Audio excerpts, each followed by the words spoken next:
Earnhardt is running well and ready to challenge for third place.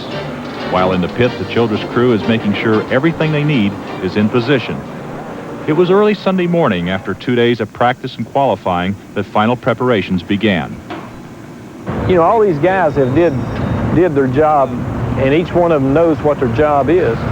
But just for a safety precaution, we make out a checklist. It's probably got 40 to 50 different things on it, you know, like checking bolts or just taking little looks at each thing, and each man checks off. And that way it's no question, did you do it or did you not do it? It's kind of like an airplane pilot's checklist. Before he takes off, he may have flew 1,000 times, but he still looks over his checklist. One of the tire changers, as well as a mechanic on the number 3 Wrangler car, is Will Lind. We completely strip the car every week. You know, whether we run 5 laps or 500 laps, you know, it's the same process every week, completely strip it all. When you strip it, you mean how far out? I mean, everything. Completely down? Yeah, all the suspension.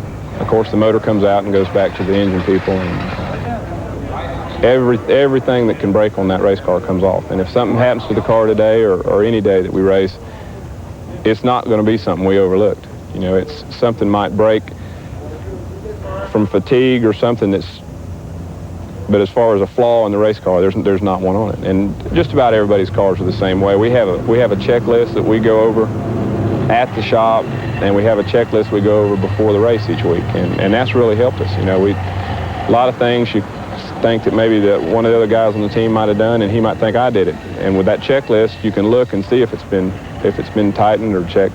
I had someone to tell me several years ago is the definition of luck, and luck is when opportunity meets preparation. And I tell all my guys this, and they know that you usually cause your own luck, but if you're prepared and the opportunity's there, it's going to be good luck. In these punishing 500-mile races, bad luck is easy to come by. The Childress crew watches for Dale. Suddenly, Bill Elliott's Thunderbird comes screaming into the pit with a mechanical problem. Next door in the Wrangler pit, quiet Kurt Shelmerdine watches as the Coors team attacks their time-consuming problem. Kurt doesn't want Dale to pit until lap 30. As crew chief, Kurt has calculated both the minimum and maximum number of laps between pit stops for efficiency, and Ted Harrison is keeping the crucial lap chart. Then, on lap 20, a car spins out. The yellow caution flag goes up, and immediately Cecil Gordon, the shop foreman, steps out with a pit board. The jackman is already in position as Kurt flies across to change the front tire. These are the masters of the pit stop at work. Amid the congestion, each man speeds to his pre-assigned job.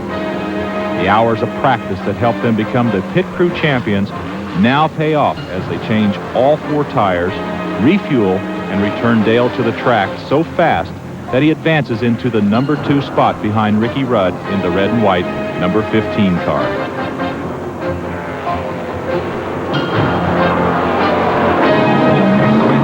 They don't have no tires. Childress is trying to borrow tires because the road course is eating up rubber on their oval track car. With new tires, Dale can challenge Ricky Rudd for the lead, but there's another 95 laps to go, and they may need more tires than expected. Perhaps Elliott's team can spare a set of tires for the end of the race. I think I called this in. Okay, thank you. We'll do something y'all can.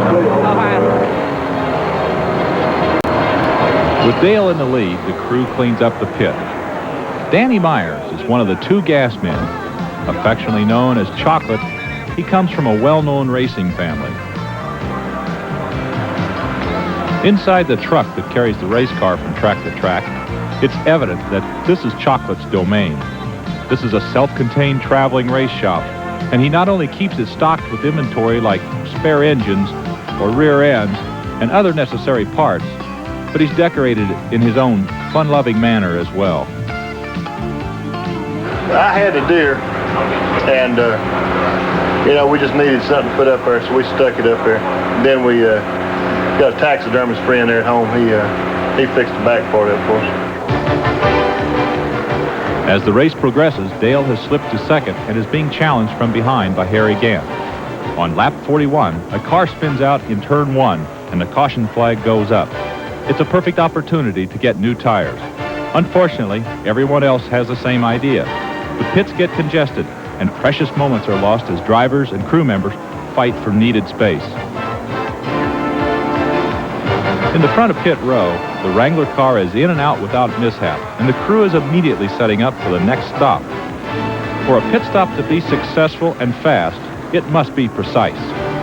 Dale, if he doesn't stop exactly where he's supposed to, you know, once you hit the ground, you've got to bounce a time or two to catch where the car stops, and that one thing like that makes a difference in a good stop and a bad stop. That's pretty dangerous sitting out there. Yeah, it really is. You think about it before you go out there and after you go out there, but when you go out there, you don't think of it at all because you just don't have time. You know, it changed 2 tires in 12 or 13 seconds, and you know, you might hear them going by and feel how close they are, but you just don't ever think about it. The jackman, Dave Smith, is the first one over the wall.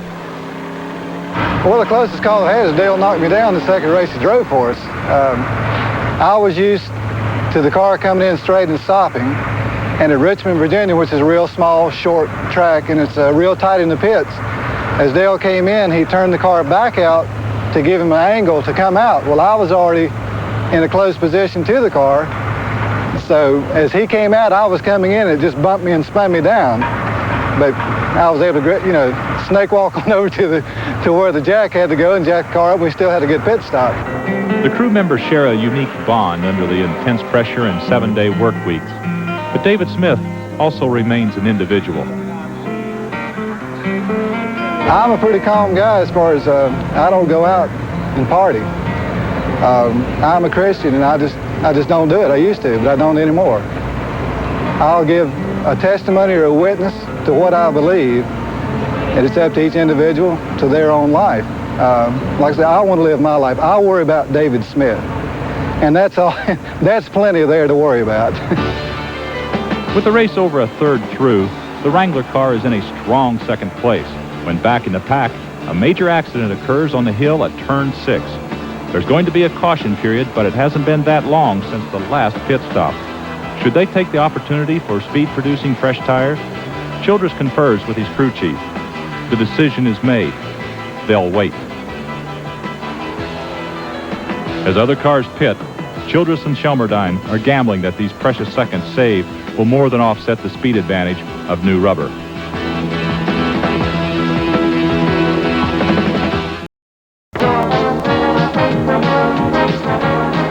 Nearly halfway through the race, Earnhardt is running second, content to let the leader do all the work until he's ready to make his move. But Neil Bonnet is right on his tail, and the tires aren't holding in the turns like new rubber would. Childress checks the lap chart with Kirk. It's too soon to pit for gas. There's a $10,000 bonus for the leader at the halfway mark. Lap 60, and now it's time for Dale to make his move. The Wrangler crew is anxious as they wait for the leaders to come around. Then, out of the back straight coming into turn 9, Neil Bonnet powers past Dale to move into second place.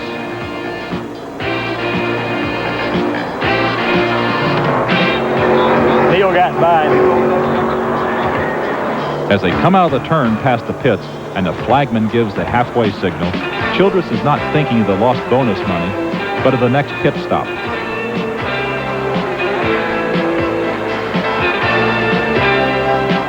The Wrangler crew is ready to go into pit, while on the track, Dale is fighting to keep from losing ground to the competition.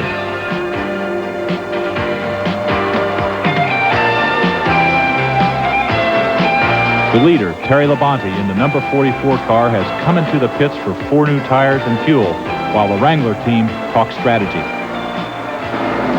If we'll have full pressure, we'll still be back there away from him where we were. Yeah. Childress considers Kirk's advice. Do they change only 2 tires or spend more valuable time to change all 4 tires? Their oval track car may not be able to make up the extra pit time and catch up to cars like Labonte's, custom made for this road course. In a minute here, let's just go with the 2 and find out. On lap 73, as Dale comes around Riverside's famous turn 9 for the pits, Childress radios him about to stop. Come in tight, Dale. Come in tight. Each pit stop is choreographed in detail. Will starts over the wall with the air gun in hand, ready for the rear tire. Next to him, Barney Boyd lifts the gas can. Rick Slayton moves the air hose, then goes forward with the gas catch can. Chocolate moves up with the second gas can for Barney, and Gas Can Dave moves into place, ready to catch the empty dump can. Everything goes like clockwork. In only 16 seconds, Earnhardt speeds out of the pit with a full tank of gas, 2 new tires on the left side.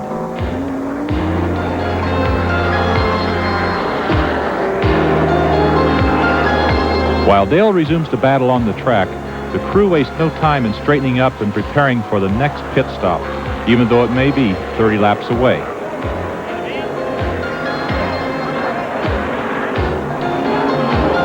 Everything in the pit has a certain place.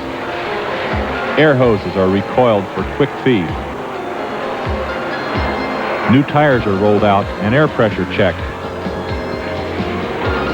Empty gas cans are marked for refilling. Deep in the infield, behind the excitement of the pits, a long line forms at the gas tanks as every team sends a man there with the unglamorous job of refilling their gas cans. Gas Can Dave returns to the pit with the high-speed dump cans filled, and within a few minutes, the pit is ready.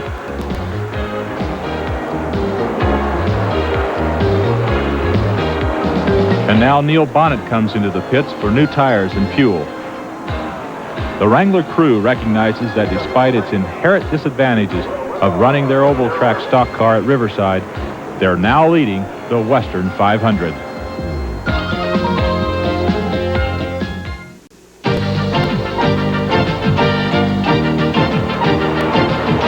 It's lap 80, and Earnhardt is working hard to keep the lead over Terry Labonte.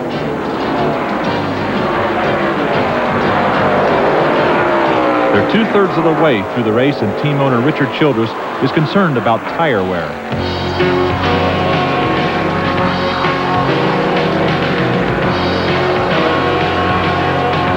Going down the back straight at over 165 miles an hour, Labonte hugs Earnhardt's tail.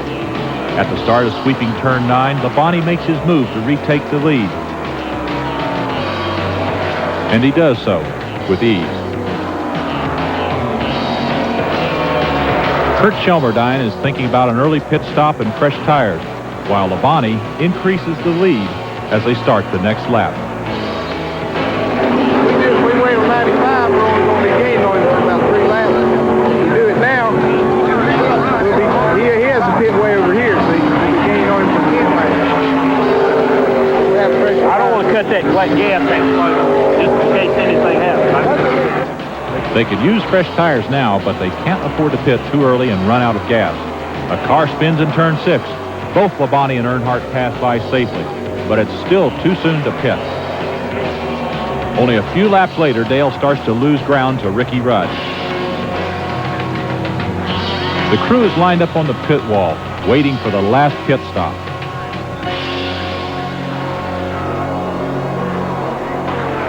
As Dale speeds into the pit, the crew kicks into overdrive. They must change all 4 tires and refuel. And above all else, the stop must be flawless if they hope to catch the leader in the 20 or so laps remaining.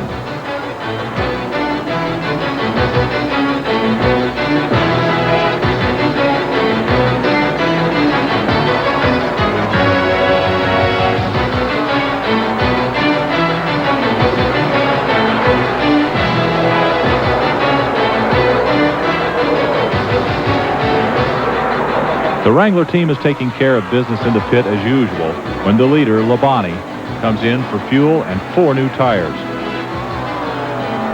This means a slight restructuring of the pack, but as the afternoon shadows lengthen, Richard Childress and Kirk Shelmerdine search the pack of speeding cars for their yellow and blue Chevrolet.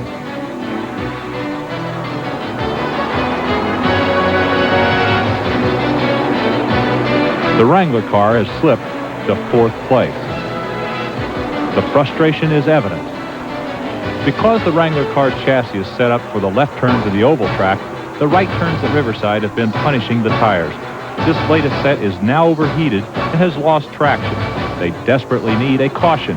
That would allow them to bring Dale in and, using their championship speed, give him a new set of tires with which he can hopefully pick up some lost ground.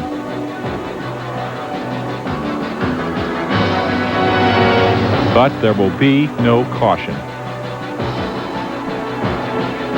As the checkered flag falls, Earnhardt and the Wrangler car cross the finish line 5th, a better than respectable finish.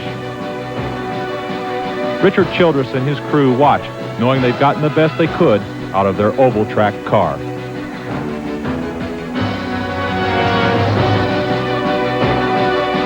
Well, we ended up feeling they just beat us, on our tires. Our tires get hot. Tires that get hot, we'd fall off more than they would. We punished the tires pretty hard there at the halfway, and we seemed to never get the car to come back after that. We were right there, running for the lead at halfway, and so we're pretty happy. We ended up, I think it's going to really help us out in the points. We stayed in the top 10 and ended up with another top 5 finish. And for this car here not to be a road course car, it performed pretty good today. Do you think you'll build a road course car after this year? Well, we'll have to now since Watkins Glen's going with a race next year. That'll give us 3 road course car tracks. You're really forced into it now if you're going to stay competitive. Yeah, you'll have to on the road course. As the crew packs up the equipment for the last time this year, they look forward to the 3 months they'll have to prepare new cars for next season, as well as look back on their performance this year. Well, the cars ran real well all season. We hit a little slump right there in the middle and came back, and we won 4 races and it was in the top 10 in the points. And, they're hitting another team one more than that than Elliott, so we feel we've had a good season. And they have had a good season, capped off by this last race at Riverside, where even with major disadvantages, they were able to earn points that will move them up in the overall year-end standings, increasing the bonus money for every member of the crew. For the Hidden Heroes of Richard Childress's Wrangler team, I'm Dave Bowman.